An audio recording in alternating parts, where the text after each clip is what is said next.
national des chemins de fer français. Eh bien, écoutez, c'est très simple. Heureusement que nous avons la Cour de justice de l'Union européenne. C'est elle que vous savez qui nous dirige, c'est elle qui décide et qui nous dit comment il faut se comporter si on est des gens civilisés ou des gens de bien. Alors, de quoi s'agit-il cette fois-ci? Eh bien, la SNCF n'aura plus le droit d'exiger de ses clients qu'ils cochent obligatoirement la case monsieur ou madame sur les formulaires en ligne lors de l'achat d'un billet de train. Ouais, il n'y a plus de monsieur ou madame, c'est vrai. Et que dit la Cour de justice de l'Union européenne? C'est nouveau, ça vient de sortir.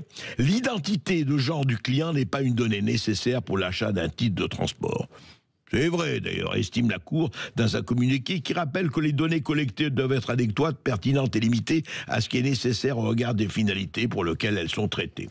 Voilà, c'est l'association Mousse, une association qui lutte contre les discriminations liées au sexe, au genre et à l'orientation sexuelle.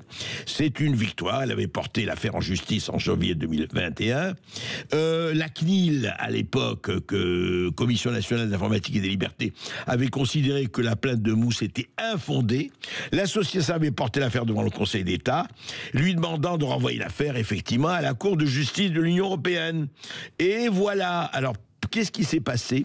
L'association cite le cas d'une passagère en transition de genre qui avait dû s'acquitter de 227 € d'amende parce que l'identité de genre figurant sur sa carte d'identité et son billet ne correspondait pas à son apparence physique. Voilà, t'as un monsieur qui est devenu madame ou un madame qui est devenu monsieur et on lui demandait de mettre madame ou monsieur et elle a été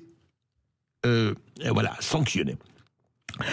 Alors écoutez, pourquoi pas monsieur, madame, mais ça signifie quoi en fait? Ça signifie encore une fois qu'un peu partout, à tous les étages, il faut vraiment que monsieur et madame disparaissent. Il faut que toute distinction entre hommes et femmes disparaisse. Comme je l'ai dit, si je veux être homme à 8h du matin et femme à 6h du soir, j'en ai le droit.